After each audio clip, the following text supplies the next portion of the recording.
Marcus Evans summits are very different and unique. I really enjoy the summit so far. It's nice to get together with like-minded people. Get a chance to talk with some people about ideas they have.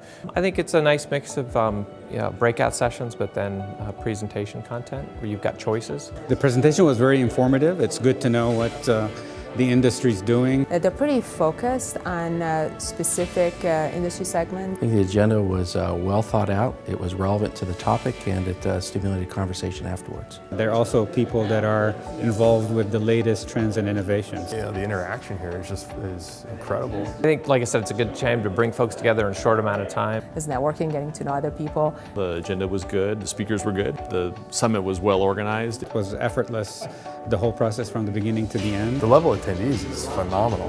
I think it's very much worth the opportunity to come here and to meet your peers. I would recommend it, and if invited, I would come back. Certainly, I'd like to come back. And whatever your interests are, it's absolutely the right place to be. Definitely going to be a repeat attendee of future summits. Yeah.